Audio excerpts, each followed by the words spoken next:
Back when I was in 6th grade, I had a close-knit group of friends.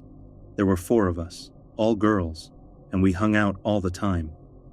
Sleepovers were a norm for us, and we would usually rotate houses since all our parents knew each other, and we all lived relatively close to each other, the farthest being 10 minutes away.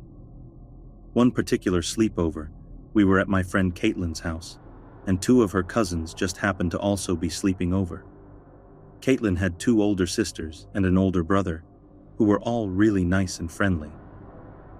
During our sleepovers, they usually stayed in their rooms and only came out for food, so we never really felt like we were imposing on them. Her brother would let us play with his PS2 sometimes, and his sisters would talk to us about boys and high school gossip, which at that time we thought was really cool. Overall, Caitlin had a great relationship with her siblings. I couldn't say the same for her cousins, though. One of her cousins was in 8th grade, and she was closer in age to one of Caitlin's older sisters, who was a freshman in high school, so she was staying in her room. The other one was a boy who was a junior in high school and naturally stayed with Caitlin's brother. The girl was nice, even if she seemed a bit shy. The guy, however, just gave me the creeps. He was definitely more outgoing, but something about his mannerisms was strange, and when he smiled, it looked like he was smiling at something he thought of in his head and not necessarily at you. He had shoulder-length, stringy, and greasy, dirty blonde hair, and he was pretty scrawny for a guy his age. He looked like he could also be a freshman in high school. Caitlin really seemed uncomfortable around him. Later on, when we were in Caitlin's room, she told us that she just recently met her cousins because their mom and her mom had a falling out for a few years and weren't talking to each other.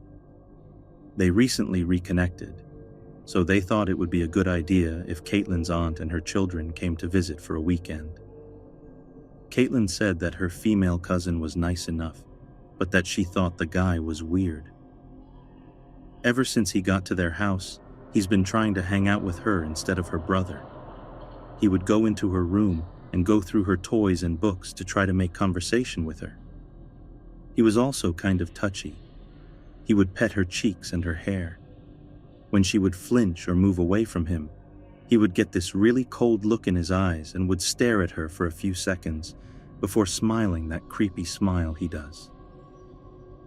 We all agreed that it was really weird, but eventually, we moved on to other things and talked about the usual stuff 6th graders talk about.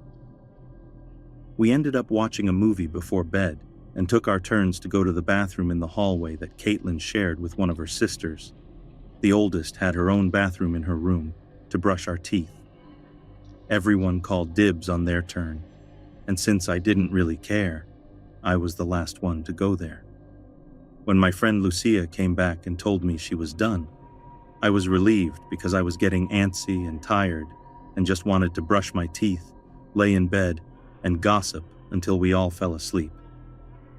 I walked down the hallway and opened the door to the bathroom. I was so distracted that I didn't notice Caitlin's cousin in the bathroom until I turned the lights on. I quickly apologized and closed the door.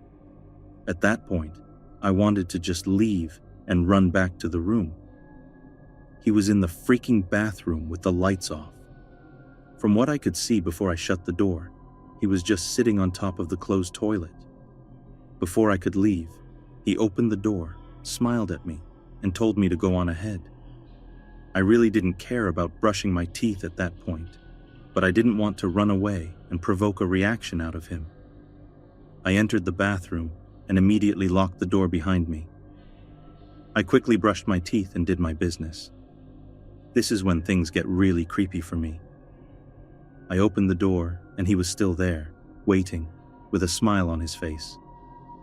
"Let me walk you back to your room." I didn't even know what to say to that. He took my silence as a yes, I guess, because before I knew it, he grabbed my right hand and was walking with me back to Caitlin's room. His hands were really warm and sweaty, even though he didn't look like he was sweating or even remotely warm.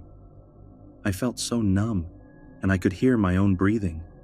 I honestly felt like I was going to pass out. I swear that hallway has never felt so long. When I got to the room, he let go of my hand and said goodnight, going back to the bedroom he was staying in, which we passed before we got to Caitlin's room. I walked back inside, and I guess I was making a face because my friends all came up to me and asked me what was wrong. I told them what happened, and they all agreed that it was super weird, and Caitlin said she would talk to her mom in the morning. I hoped that it all ended there, but it didn't. As a rule, we weren't allowed to lock doors during sleepovers. It's usually fine, but not in this instance. I had to have been sleeping for a few hours when Caitlin was shaking me to wake up. Apparently, she had been up for a while, and with me being the closest to her, I was the first one she ran to. She then told me, with her voice shaking, that her cousin had opened the door to the room twice already and would stare in the room for almost a full minute before quietly closing the door. I was really frightened when I heard this. He was just watching us sleep throughout the night. I agreed to jump into Caitlin's bed with her and waited. It didn't even take that long when I heard the door open. We both just froze and stared straight at the door. There was no light in the hallway, and the only source of light in that room was from the moon outside, but we could still see a silhouette of someone's head peeking through the door. We could feel his eyes on us, and he was just staring into the darkness of Caitlin's room for a few seconds. We were trying not to move so that he didn't know we were awake, but it didn't matter. He let some air out of his nose as if he was trying not to laugh. "Hey, Caitlin," he whispered, and then just closed the door. Caitlin looked like she wanted to cry. She grabbed onto me, and we just held each other and waited until he decided to come back. He never did end up coming back. I guess it wasn't as fun since he knew we were awake. We never ended up going back to sleep that night, though. The next morning, my mom came to get me pretty early, and I said my goodbyes. I was glad Caitlin's cousin was still asleep. When I saw Caitlin in school, I asked her what happened when I left. She said she told her mom and that her mom was really concerned and said that she would talk to their aunt. I guess she told my mom about what happened to me too, because she asked me about it later on and was prying to see if anything else happened to me. After that, she made sure that Caitlin's cousins were not around before allowing me to sleep over at their place. She didn't have to worry though, because they never came to visit after that.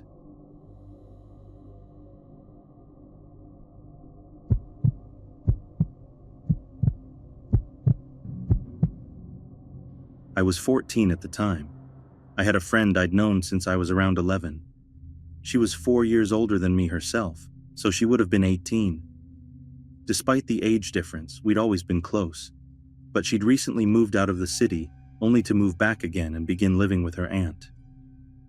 Being back in town and not having seen me for a while, she invites me over to spend the night, and I agree. The walk there itself was creepy enough, as she lived a fair ways away still, even being within the same city. A homeless man chatted me up at the first streetlight, and people catcalled me from their porches and hollered other kinds of obscenities. I basically walked the entire way there, terrified as hell before I even saw her, maybe like 10 minutes away from her house. I believe we were walking down the street when she stopped at a friend's house to say hello. But he wasn't just a friend. He was some guy that was actually interested in her at the time. Anyway, we end up staying a while, and she tells me we'll head back to her house soon. Fine, okay. Anyway, the dude starts commenting on how little and cute I am, specifically my hands, and at this point, I feel a little creeped out, but write it off anyway. Eventually, it gets pretty late, and the dude suggests we could spend the night at his house. Obviously, there is no way in hell that I want to do this, but she convinces me anyway. Even convinced as I was searching for any possible opportunity to get out of there. Could I call my grandpa to come pick me up? No, it was too late, and I didn't want to bother him, especially to come pick me up from some random dude's house late at night. And I sure as hell wasn't walking all the way back to my house late at night in the dark. Especially not after what I'd experienced on the walk there at merely 7 p.m. Eventually, we all go sit on the waterbed and watch a movie. I'm trying not to fall asleep at first, basically just because I'm uncomfortable and just don't want to. But eventually, I get really tired and fall asleep anyway. Later, I wake up for some unknown reason to find both of them still awake. My friend tells me it's okay and that I should go back to sleep. I don't argue. As soon as we wake up the next morning, I have her walk me home, not wanting to stay any longer than I already have, and we go. Later, my sister tells me that my friend, who was actually friends with us both, closer to my sister's age though, had sex with that guy that same night while I was sleeping on the bed next to them. Multiple times. Needless to say, I was pretty disgusted. I saw the guy a few times after that around town and school grounds, and he'd just smirk at me. Definitely the worst sleepover of my life.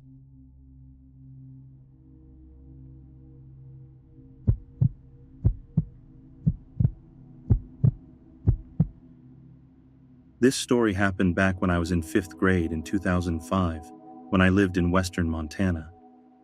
My bedroom was shared with my 2nd grade sister, and we had a king-size bed that we shared.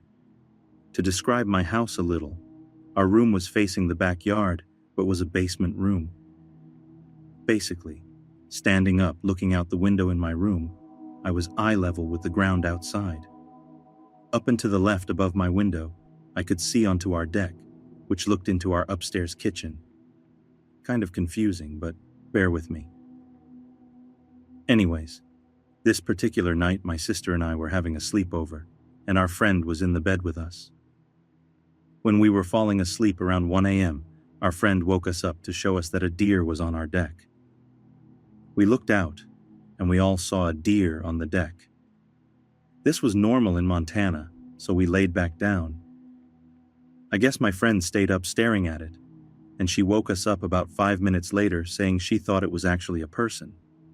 Right then, we looked, and we saw the shadow move a little, and it was clearly a tall person's silhouette. We started freaking out, and then we saw 2 green laser lights. They were just 2 small pinpoint lights that were coming from the guy's head area. We all thought it was binoculars. At this point, we were on high alert, and our eyes had adjusted a little, and we saw it was clearly a guy looking into our kitchen window. I was too scared to go tell my parents all the way upstairs and past the view of the guy looking in the window, so we used my friend's cell phone and called the home phone. None of us owned cells at the time. It rang loudly, and we watched the guy run full speed off the deck. As soon as he ran away, the 3 of us ran screaming upstairs and told my dad. He called the cops, and they searched the streets but never found the guy. Now here's where things get weird. So just 2 weeks earlier, the town's police station sent around notices in our neighborhood, telling us that a person of interest and dangerous sexual predator who had a warrant for his arrest had been spotted in our area. A tip had said he was staying with a family member 3 streets down from us. I remember this because I remember my mom, who was a bit paranoid, drove us by the address of the house on the notice one time and made us very aware that this was going on and would not let us ride our bikes outside during this time. I remember looking at the house every time we drove by. Turns out, maybe 2 or 3 months later, this same man was apprehended for the kidnappings and abuse and murders of 2 children and killing their family in Coeur d'Alene, Idaho. Only 2-ish hours away from my house. In some of his interrogations, he confessed to stalking the kids by watching their homes at night with what? Night vision goggles. The same green lights we saw that night. I also one time found some obscure website that had some of his writings where he discussed living in Montana at various times and discussed that right before killing this family, he was searching for children to kidnap. We were the same ages as the kids he kidnapped.